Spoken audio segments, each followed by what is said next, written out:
Hello students, मैं Rakesh Kumar, government senior secondary school Nangal Chaudhari, जिला Mahendragarh, Haryana. Students, आज हम कक्षा 9 के एक बहुत ही महत्वपूर्ण अध्याय ध्वनि के अंतर्गत आने वाले कुछ महत्वपूर्ण टॉपिक्स का अध्ययन करेंगे।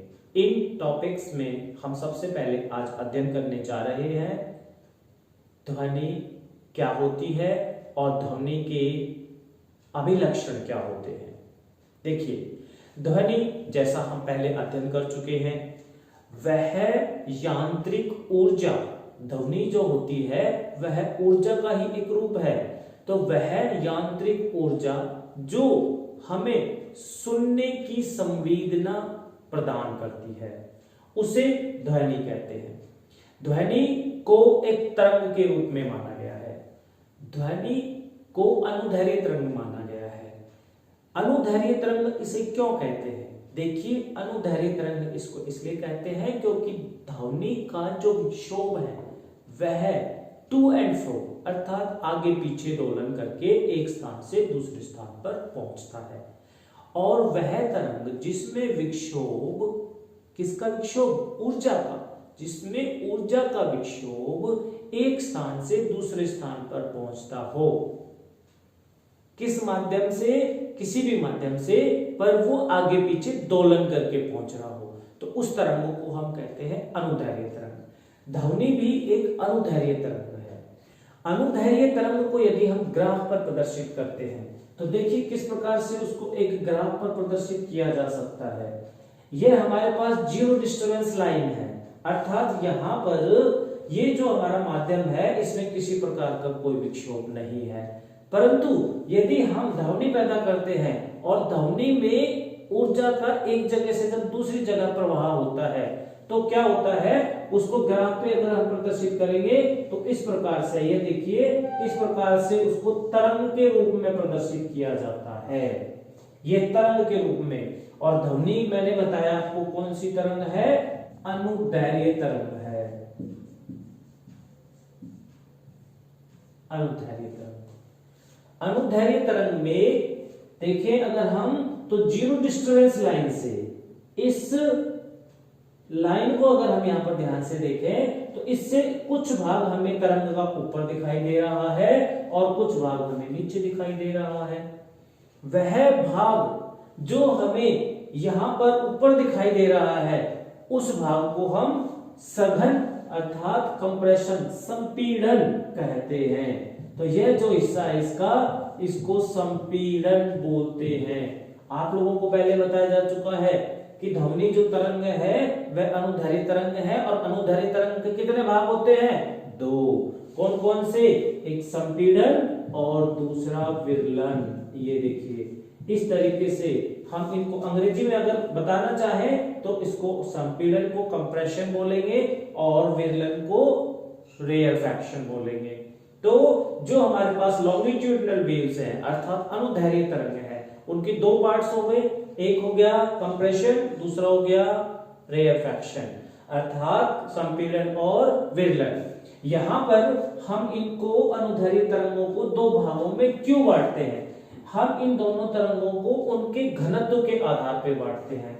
देखिए, यहां पर जो सामान्य घनत्व है, जो ये जीरो डिस्टर्बेंस लाइन है, यहां पर अगर हम इसको ग्राफ पर प्रदर्शित कर रहे हैं तो ये जो पॉइंट है, जो ये रेखा से प्रदर्शित कर रखी है, ये जो रेखा जा रही है ये वाली, ये सामान्य घनत्व वाली लाइन है।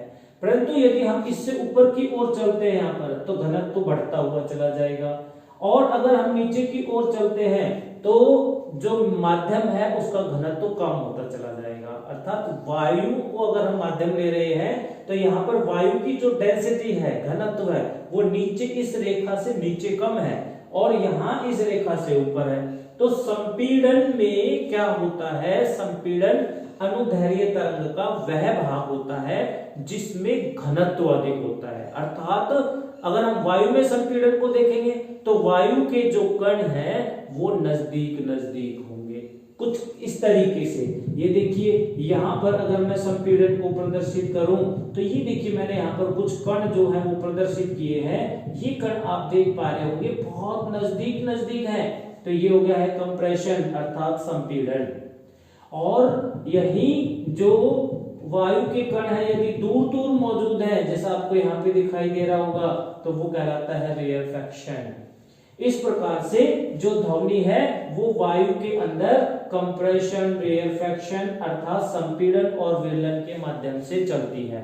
तो यहाँ पर अगर मैं इस अनुदैर्घ्य तरंग को अर्थात ध्वनि की तरंगों को ग्राफ पर प्रदर्शित करूंगा तो वहां पर संपीड़न विरलन ये इस तरीके से दिखाए जाएंगे। ये देखिए यहाँ पर यह संपीड़न हो गया, जो इस जीरो डिस्टर्बेंस लाइन अर्थात सामान्य घनत्व से ऊपर जो रेखा जा रही है, जो ग्राफ प्रदर्शित हो रहा है, वह संपीड़न को प्रदर्शित करेगा, और जो नीचे कर्व आ रहा है इसको हम विरलन बोलते हैं। ठीक है, तो इस प्रकार से संपीड़न विरलन ये किसी भी अनुदैर्घ्य तरंग के अंदर बनते चले जाते हैं। ये अगला यहाँ पर विरलन होगा। तो इस प्रकार अनुदैर्घ्य तरंग के दो भाग हो गए, एक संपीड़न और दूसरा विरलन। ठीक है, चलिए अब हम देखें कि जो अनुदैर्घ्य तरंग है अर्थात ध्वनि तरंग है, इनके अभिलक्षण कौन कौन से हैं। आइए हम चलते हैं अभी अभिलक्षण पर। अभिलक्षण, ध्वनि तरंगों के क्या अभिलक्षण है। ध्वनि तरंगों को यदि हम बताना चाहे अर्थात अनुदैर्घ्य तरंग के बारे में हम बताना चाहे तो कौन कौन से लक्षण को देखेंगे। देखिए सबसे पहले आएगा इसमें तरंग धैर्य। सबसे पहला है तरंग धैर्य। ये देखिए तरंग धैर्य। तरंग धैर्य को हम अंग्रेजी में वेवलेंथ कहते हैं। क्या कहते हैं इसको? वेवलेंथ। और वेव लेंथ अर्थात एक वेव की लेंथ, एक तरंग की लंबाई। एक तरंग कौन सी होगी ये हमें देखना होगा। आइए हम जरा ग्राफ में देखते हैं। देखिए अगर कोई वेव अर्थात तरंग यहां से बनना शुरू हुई है और वो ऐसे करके गई है, फिर यहां से आ गई इधर तक, यहां से आकर के फिर विरलन बना उसमें, और विरलन से आकर के फिर यहां इस बिंदु पर पहुंच गई है। कौन से बिंदु पर? अगर वह ओ बिंदु से चली है और वो ए बिंदु पर पहुंच गई है, तो ए बिंदु पर पहुंचने के बाद उसने फिर से अपने आप को पहले वेव की तरह रिपीट करना शुरू कर दिया है। ये देखिए, तो यहां से रिपीटेशन शुरू हो गया है। जहां से वेव रिपीट करती है वहां पर एक वेव कंप्लीट हो जाती है। अर्थात ये जो तरंग है यहां से शुरू हो रही है ओ बिंदु से और ए बिंदु तक जाएगी। ए बिंदु के बाद दूसरी तरंग जो है वो शुरू हो जाएगी, और इस प्रकार से बहुत सारी तरंगें बनती हुई चली जाएगी। तो एक तरंग में दो भाग हो गए, एक संपीड़न और दूसरा विरलन। एक संपीड़न और विरलन अर्थात यहां से लेकर के ओ बिंदु से लेकर के और ए बिंदु तक एक तरंग है, और एक तरंग की जो लंबाई होती है, जो एक तरंग की लंबाई होती है वह कहलाती है वेवलेंथ अर्थात तरंग धैर्य। तरंग धैर्य किसको बोलेंगे? एक पूरी तरंग की लंबाई को तरंग धैर्य कहते हैं, अर्थात the length of one complete wave. एक तरंग की लंबाई, एक तरंग कहां से कहां तक है? देखिए जैसे मैंने अभी आपको बताया, यहां से लेकर के जहां से तरंग अपने आप को रिपीट करना शुरू कर रही है, पुनरावृत्ति कर रही है। यह तरंग यहां से चली थी, यहां पे आके खत्म हुई, फिर दूसरी बननी शुरू हो गई, फिर आगे चली गई। तो ये तरंग यहां से ओ से शुरू हुई, ए पे गई है, तो यहाँ ओ से लेकर के और ए तक की जो लंबाई है उसको हम तरंग धैर्य कहते हैं। तरंग धैर्य को हम प्रदर्शित करते हैं लैम्डा साइन से। ये लैम्डा संकेत है, लैम्डा संकेत से प्रदर्शित किया जाता है तरंग धैर्य को। तरंग धैर्य को यदि हम मापें तो इसकी जो एसआई इकाई होती है, एसआई यूनिट, एसआई इकाई, वह क्या होती है? वह होती है मीटर। हम तरंग धैर्य को मीटर में मापते हैं, जिसको छोटे एम से प्रदर्शित किया जाता है।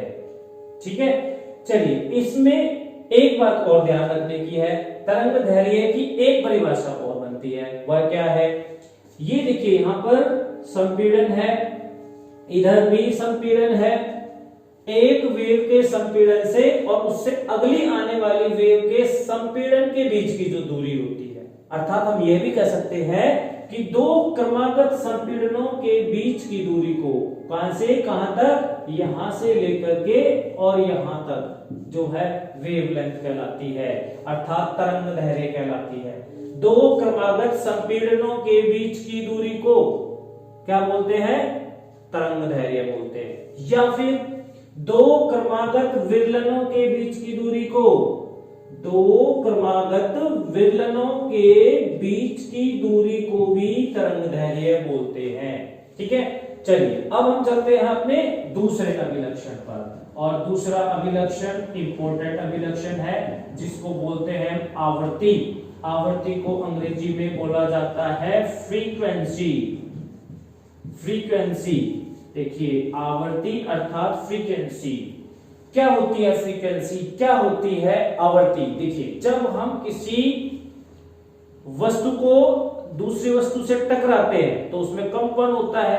जब कंपन हो रहा है तभी ध्वनि उत्पन्न होती है, और जब ध्वनि उत्पन्न होती है तो वो हम देखते हैं कि उसकी आवृत्ति कितनी है। आवृत्ति किसके ऊपर निर्भर करती है कि उसमें कंपन कितना है, कंपन कितना है, एक सेकंड में कितने कंपन पैदा हो रहे हैं, वही उस ध्वनि की आवृत्ति होती है। जैसे आपने स्कूल की घंटी देखी होगी, जब उसको थोड़े से मारते हैं तो उसमें कंपन होता है। अब वह कंपन एक सेकंड में कितनी बार हो रहा है, वही उस स्कूल की घंटी की क्या कहलाएगी, आवृत्ति कहलाएगी। अर्थात एक सेकंड में होने वाले कंपनों की संख्या को हम क्या कहते हैं, फ्रीक्वेंसी कहते हैं। Number of waves completed in 1 second, एक इकाई समय में पैदा होने वाली तरंगों की संख्या को आवृत्ति कहते हैं। कितनी तरंग हम पैदा कर रहे हैं एक सेकंड में, इसको हम प्रदर्शित करते हैं न्यू साइन से। ये देखिए, न्यू हम संकेत है उससे प्रदर्शित करते हैं इसको, न्यू। और अगर हम इसकी एसआई इकाई की बात करें कि किस में मापेंगे आवृत्ति को, तो उसके लिए आप याद रखिए इसको हम हर्ट्ज के अंदर मापते हैं, हर्ट्ज, और इसका संकेत है हर्ट्ज का HZ।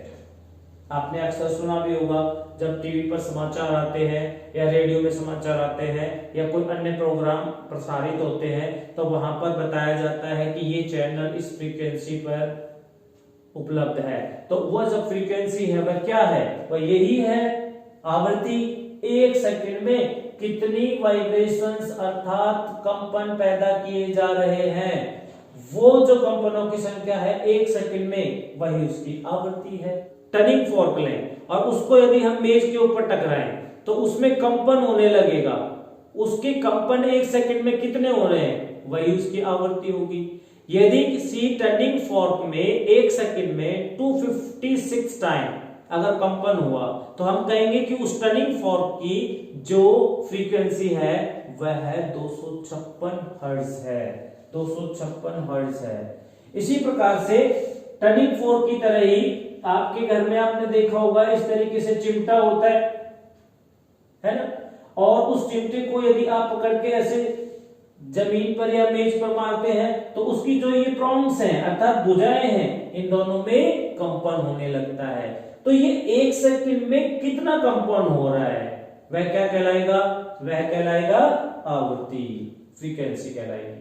ठीक है, तो आवृत्ति को हमें अगर देखना है तो हमें किसी भी वस्तु के अंदर यह देखना होगा कि वह एक सेकंड में कितनी बार कंपन कर रही है, कितने कंपन एक सेकंड में वो पैदा कर रही है, वही उसकी आवृत्ति कहलाएगी। चलिए, इसके बाद हमारे पास तीसरा जो अभिलक्षण है वह है तरंग काल अर्थात टाइम पीरियड।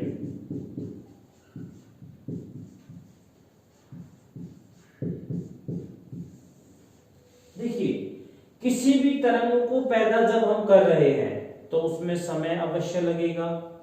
किसी तरंग को पैदा करने में जो समय लगता है वही तरंग काल कहलाता है। और इसको हम ऐसे भी कह सकते हैं, किसी तरंग को किसी निश्चित स्थान तक जाने में जो समय लगता है वही तरंग काल कहलाता है। या ऐसे भी कहा जा सकता है किसी तरंग का किसी क्षेत्र के अंदर से गुजरने में जो समय लगेगा वह क्या कहलाएगा, उसका तरंग काल कहलाएगा, अर्थात टाइम पीरियड कहलाएगा। और तरंग काल को हम प्रदर्शित करते हैं कैपिटल टी से। इसका जो एसआई मात्रक होगा, एसआई इकाई होगी, वह होती है सेकंड। हम इसको सेकंड में प्रदर्शित करते हैं, एस लिख देंगे तो वह हो जाएगा हमारे पास सेकंड। तो तरंग काल आपको समझ आया होगा, वह काल जो एक तरंग को पूरा होने में लगता है, ऐसे भी कह सकते हैं, अर्थात the time required to complete one wave, एक वेव को पूरा करने में, एक तरंग को पूरा करने में जो समय लगेगा तरंग काल कहलाएगा।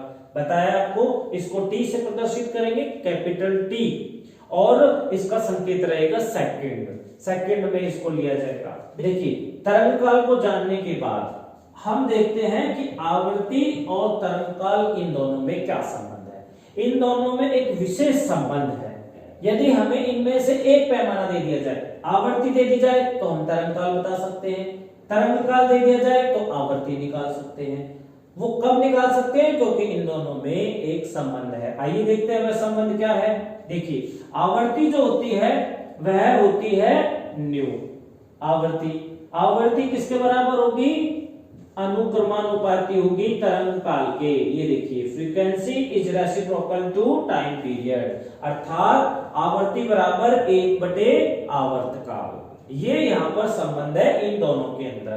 तो यदि आपको समय दे दिया जाए अर्थात आवर्त काल दे दिया जाए और आपसे पूछ लिया जाए कि बताइए आवर्ती कितनी है तरंग की, किसी तरंग का समय देकर के कि इस तरंग को यहां से यहां जाने में इतना समय लगा, बताइए इसकी आवर्ती कितनी है, तो आप निकाल सकते हो। यदि आपके पास आवर्त काल है तो आप उसकी आवर्ती को आसानी से निकाल सकते हो। आवर्ती बराबर होगा 1/, आवर्त काल। ठीक है, चलिए इसके बाद हम चलते हैं अपने चौथे अभिलक्षण की ओर, और अगला अभिलक्षण हमारा नंबर होगा 4। क्या होगा देखिए, वह होगा तरंग का आयाम।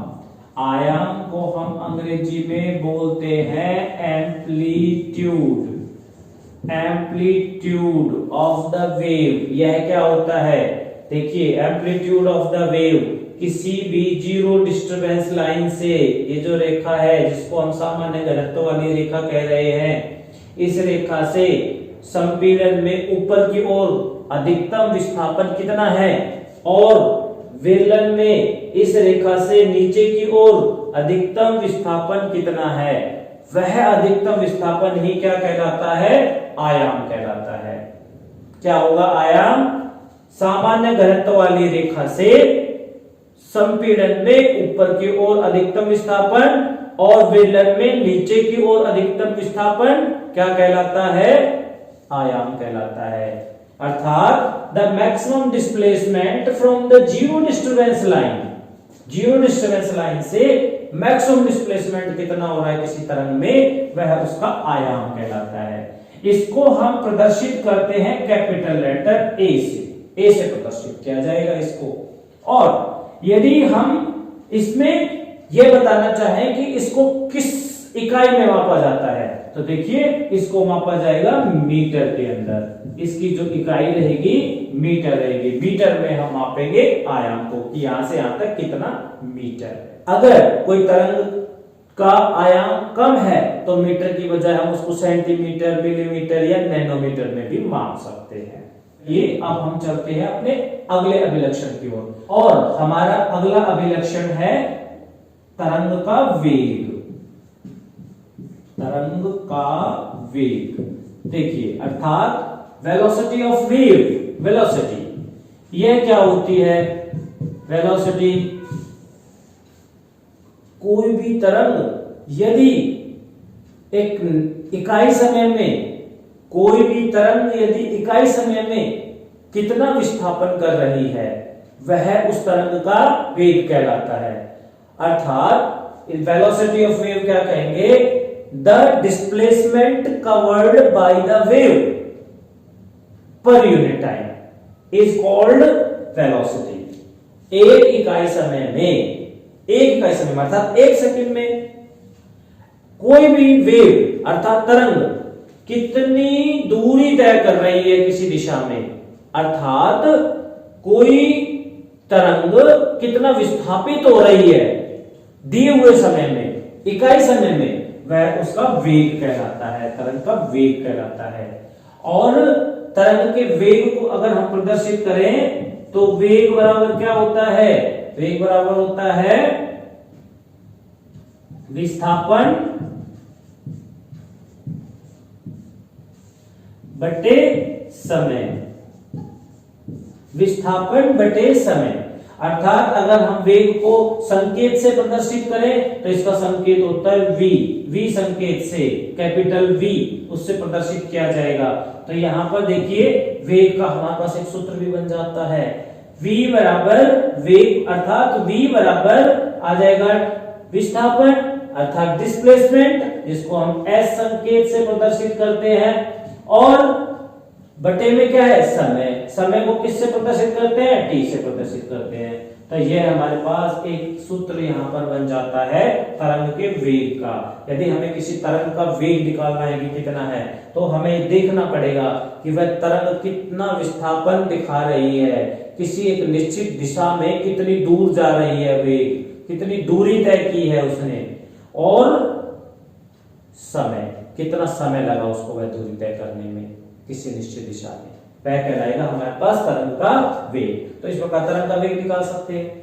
इसकी अगर हम SI इकाई की बात करते हैं, अर्थात इकाई अगर हम इसकी देखें तो वह होता है मीटर प्रति सेकेंड। ये देखिए मीटर प्रति सेकेंड, जो विस्थापन है उसका हो जाएगा मीटर, और अपॉन में क्या है टाइम, टाइम का क्या होता है सेकेंड होता है, तो मीटर प्रति सेकेंड यहां पर इसकी इकाई हो जाएगी, किसकी, तरंग के वेग की SI इकाई, मीटर प्रति सेकंड। तो इस प्रकार अभी हमने देखा कि ध्वनि क्या होती है और ध्वनि के प्रमुख अभिलक्षण कौन कौन से हैं। आइए अब हम जरा एक नजर डालें कि ध्वनि की तरंगदैर्घ्य, ध्वनि की आवृत्ति और ध्वनि के वेग में क्या संबंध है। देखिए अभी हमने पढ़ा कि जो तरंग का जो वेग होता है, वेग वह किसके बराबर होता है, तरंग का वेग बराबर होता है विस्थापन, कि वह तरंग कितना विस्थापन कर रही है, और दिया गया समय कितने समय में उसका विस्थापन हो रहा है। यदि हम इसको संकेत से प्रदर्शित करते हैं तो क्या आ जाएगा, देखिए v बराबर विस्थापन को हम s संकेत से प्रदर्शित करते हैं और समय को कैपिटल T से प्रदर्शित करते हैं, तो v बराबर s बटे t, और यहाँ पर जो s है वह है विस्थापन अर्थात एक निश्चित दिशा में तय की गई दूरी। और जब कोई भी तरंग यदि कोई दूरी तय करती है तो उसको हम किससे प्रदर्शित करते हैं, तरंगदैर्घ्य से प्रदर्शित करते हैं, जो कि लैम्डा जिसका संकेत है। देखिए तो ये क्या बन जाएगा, यहाँ पर v बराबर तय दी गई दूरी अर्थात तरंगदैर्घ्य, तरंगदैर्घ्य को किससे प्रदर्शित कर रहे हैं, हम लैम्डा से प्रदर्शित कर रहे हैं, और बटे में क्या है, समय है। ये देखिए अभी हम क्या करेंगे, इस समय को अलग कर देते हैं, तो क्या आ जाएगा हमारे पास, देखिए यहाँ पर v बराबर लैम्डा और इनटू में 1/t, 1/t ये आ जाएगा, ठीक है। और इसको अगर हम आगे और थोड़ा सा अगर सोचें तो हम देखें कि 1/t 1 आवर्तकाल किसके बराबर था, आवृत्ति के बराबर था, तो हम यहाँ पर इसकी जगह आवृत्ति भी रख सकते हैं। तो हमारे पास क्या हो जाएगा, देखिए वेग बराबर लैम्डा अर्थात तरंगदैर्घ्य गुणा में 1/t, 1/t किसके बराबर बताया, आवृत्ति के बराबर, और आवृत्ति को हम किससे प्रदर्शित करते हैं, न्यू से प्रदर्शित करते हैं। तो यह हमारे पास इन तीनों में संबंध आ जाएगा। किस किस का संबंध है, ये तरंगदैर्घ्य, ये देखिए आवृत्ति न्यू है और वेग भी है। तो क्या संबंध है हमारे पास, अगर मैं इनको शब्दों में लिखता हूं तो तरंग का जो वेग होगा किसके बराबर होगा, तरंगदैर्घ्य गुणा में आवृत्ति, यह संबंध होगा हमारा इन तीनों के बीच। तरंग का वेग बराबर होगा तरंगदैर्घ्य गुणा में आवृत्ति। यदि आपको यहां पर एक प्रश्न पूछ लिया जाए कि किसी तरंग की तरंग दैर्घ्य इतनी है, उसका वेग इतना है, बताइए आवृत्ति कितनी होगी? तो आप निकाल सकते हो। आप इस सूत्र के अंदर इन दोनों का मान रख दीजिए, वेग दिया हुआ है, वेग का मान रख दीजिए बराबर तरंग दैर्घ्य का मान रख दीजिए और आवृत्ति निकाल दीजिए। इस प्रकार से यदि इन तीनों में से कोई भी दो आपको दिए गए हैं तो आप तीसरे को ज्ञात कर सकते हैं। इस प्रकार का जो सवाल है आपके अभ्यास पुस्तिका में भी है, आप अवश्य उसकी प्रैक्टिस करिएगा। तो इस प्रकार अभी हमने पढ़ा ध्वनि की तरंग क्या होती है, उसको ग्राफ पे कैसे प्रदर्शित करते हैं और उसके अभिलक्षण कौन कौन से हैं। आइए अब हम चलते हैं अपने अगले टॉपिक की ओर। अगला टॉपिक है हमारा प्रतिध्वनि।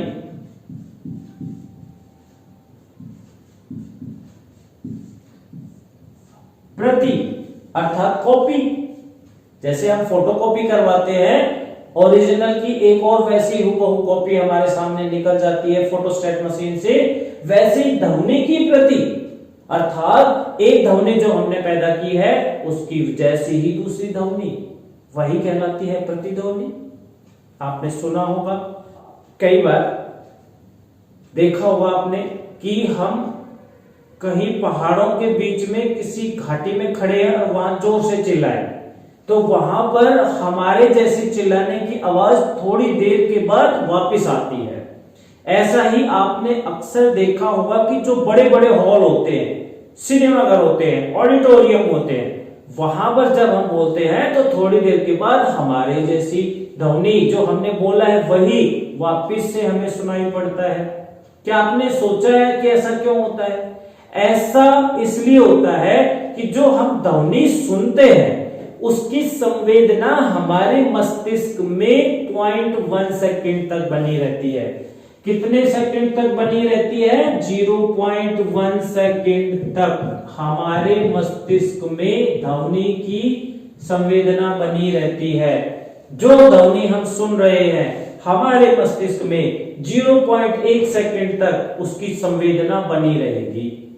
तो अभी जो आवाज बोली गई है वो संवेदना आपकी गई अंदर, वो बनी हुई है 0.1 सेकंड तक। यदि इतने ही टाइम में कोई दूसरी ध्वनि अगर हमें सुनाई पड़ जाए वह ध्वनि कहलाएगी प्रतिध्वनि। यदि इतने ही समय में यदि हमारी वही ध्वनि टकरा करके वापस आ जाए तो जो ध्वनि हमें सुनाई पड़ेगी वह कहलाएगी प्रतिध्वनि। अर्थात हम ये कह सकते हैं कि यदि हमने किसी ध्वनि को पैदा किया और वो ध्वनि पैदा होकर के गई, जाने के बाद सामने किसी से टकरा करके और 0.1 सेकंड के बाद यदि वो वापस आ गई तो क्या होगा कि पहली ध्वनि जो हमारे मस्तिष्क में 0.1 सेकंड तक बनी हुई थी और दूसरी वो टकरा के वापस आ गई है, तो दोनों ध्वनि हमें एक जैसी सुनाई पड़ेगी। इसको हम बोलते हैं प्रतिध्वनि। और आपने ऐसी प्रतिध्वनि सुनी भी होगी, कहां पर? कुएं के मुंह पर सुनी होगी। जो गहरे कुएं होते हैं वहां पर अगर उसके मुंह पर जाकर के कोई ध्वनि की जाए या ताली बजाई जाए तो उसकी ध्वनि जो है वो थोड़ी देर के बाद हमें सुनाई पड़ती है। यदि हम प्रतिध्वनि को अंग्रेजी में बताना चाहें तो उसको इको कहा जाता है। इको, देखिए हमने यहां से, ये देखिए हमने यहां से ध्वनि पैदा की, ये ध्वनि पैदा की हमने यहां से। जब हम इस ध्वनि को देखें और आगे कोई बड़ा हॉल या कोई दीवार है तो हमारी ध्वनि क्या होती है? जाती है, इस प्रकार से जाएगी, जाकर के उससे टकराती है दीवार से और टकराने के बाद उसका रिफ्लेक्शन होगा अर्थात परावर्तन होगा और ध्वनि का जब परावर्तन होगा वो वापस लौट करके हमारे कान तक आएगा। अर्थात जो ध्वनि गई है वह टकरा करके वापस आती है और जो वापस आई हुई ध्वनि है वह हमें दोबारा से सुनाई पड़ती है। उसी ध्वनि को जो टकरा करके वापस आ गई है हमारे कानों तक प्रतिध्वनि अर्थात इको कहते हैं। ठीक है, इको को सुनने के लिए अर्थात प्रतिध्वनि को सुनने के लिए कितना समय अंतराल होना चाहिए? वह समय अंतराल है 0.1 सेकेंड, क्योंकि 0.1 सेकेंड तक हमारे मस्तिष्क में वास्तविक ध्वनि जो पैदा की गई थी उसकी संवेदना बनी रहती है।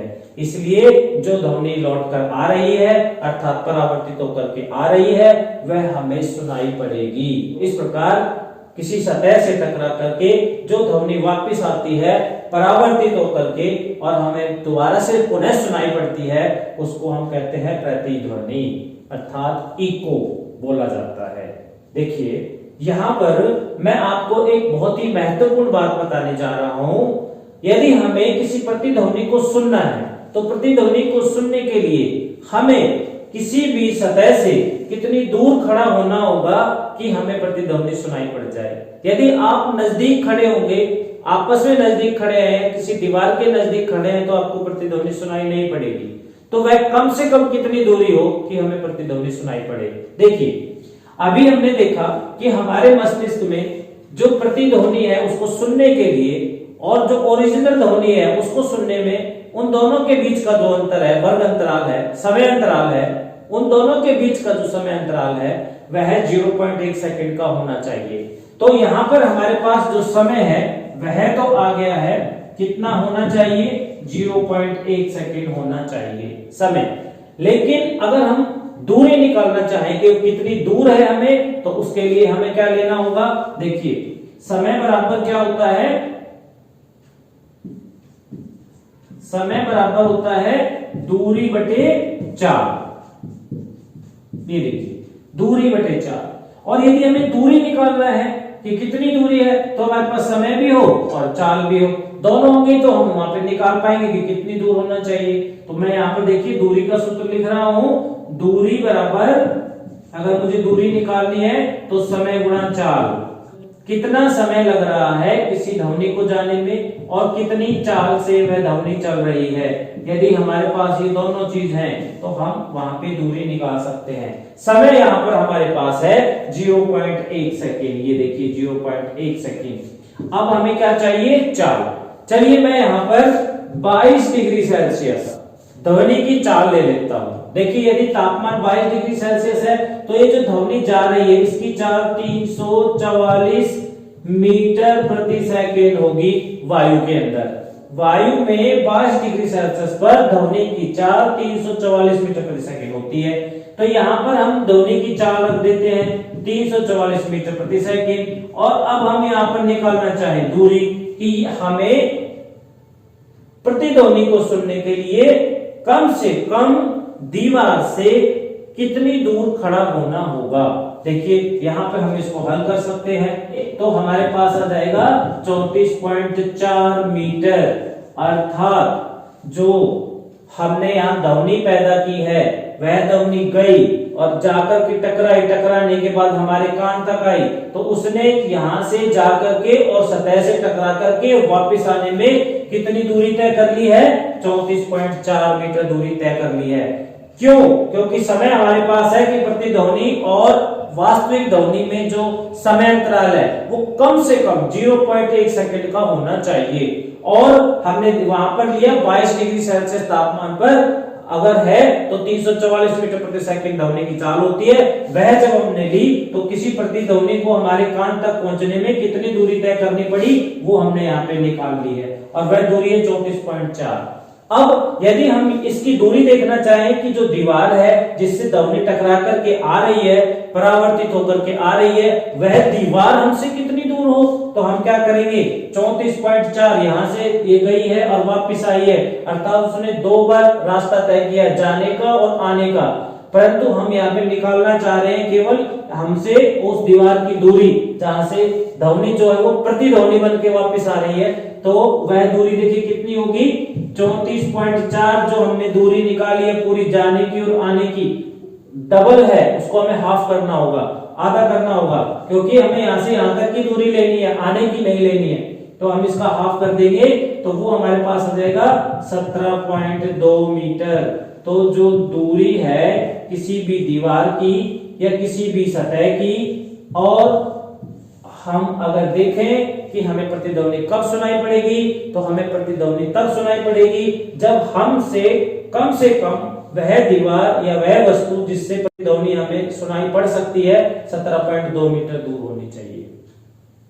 यदि आपके घर में या विद्यालय में कोई ऐसा कमरा है जिसमें जो दूरी है कम से कम 17.2 मीटर आपसे बनती है दीवार की, तो आपको प्रतिध्वनि सुनाई पड़ेगी, वरना नहीं सुनाई पड़ेगी 22 डिग्री सेल्सियस तापमान पर। तो ये था कि हम कैसे दूरी को निकाल सकते हैं। साथ ही हमने पढ़ा कि प्रतिध्वनि क्या होती है, जो ध्वनि किसी सतह से टकरा करके वापस आती है और हमें सुनाई पड़ती है, हमारे कानों में दोबारा से सुनाई पड़ती है। कैसी ध्वनि होगी वो? वैसी ही ध्वनि जो हमने पैदा की थी, वह कहलाती है प्रतिध्वनि। तो इस प्रकार आज हमने पढ़ा ध्वनि क्या होती है, ध्वनि के अभिलक्षण क्या होते हैं और प्रतिध्वनि क्या होती है। आशा है आज का लेक्चर आपको समझ आया होगा। फिर भी यदि कोई समस्या है तो आप अपने अध्यापक से संपर्क करके समस्या का निदान कर सकते हैं।